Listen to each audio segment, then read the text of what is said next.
terms of Leeds and their preparations, obviously it was announced yesterday that David Furner has been sacked and Richard Agar is taking temporary charge. Do you think that's going to have a play on proceedings on Saturday?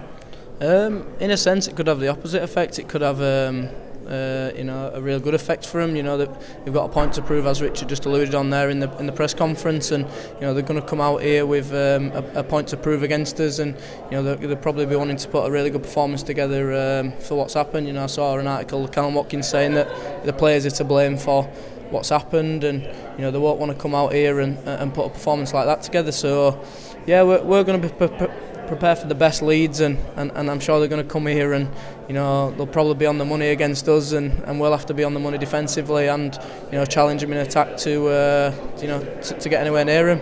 It's a shame about Dave. I know Kylie's son, who plays for Stanley, is a real good lad, and he's played a few times for the first team, and he's just a good lad to have around. So it's going to be a shame. I spoke to him yesterday, and they're going back home now. So it's going to be a real loss to Stanley and a real loss to the boys around who are just starting to really get on with all the lads. And it's going to be a shame to see him go. But I wish him and Dave and all his family all the best for the future. And he can always come back to Stanley.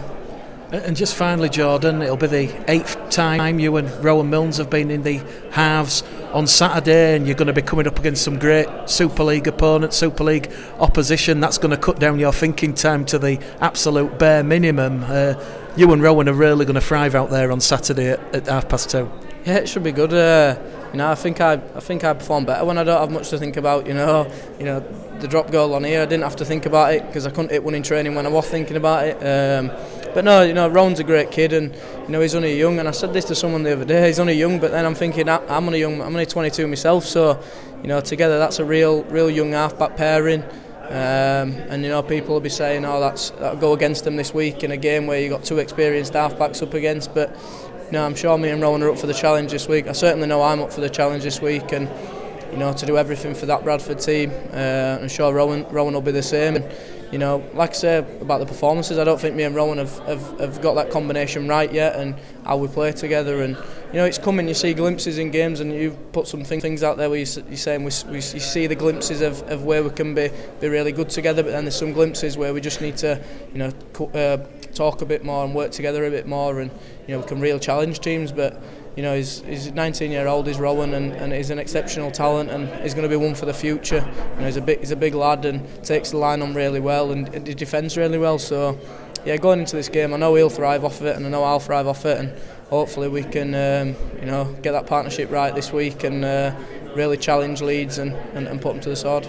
Obviously you're very close to players like Mikael Ledski, Cam Smith. Has any WhatsApp group messages been exchanged ahead of the big game yet? Well, I met Cam a couple of weeks ago for a coffee, and we had a chat about it, and we had a laugh and a joke. Yeah, I got some good mates there, and some mates that I don't speak to all the time, but I know if I ever needed them that I could ring them up and they'd be there. So it'd be a bit weird playing against them this week, but it's a job at the end of the day, and that's what you do. You go at each other for 80 minutes, and then you shake hands, and that's the best thing about rugby league. You can have a scrap on a field, and then you come off the field and you're best pals, and that's what it'll be this week. We'll go on the field, we'll do the job as enemies, and then after the game we'll come back in here and have a drink together, and and best pals again. It's going to be a good one. It's going to be nice to play against them because I haven't done it before, but at the same time I wish them all the best in the game this week, but not too much luck.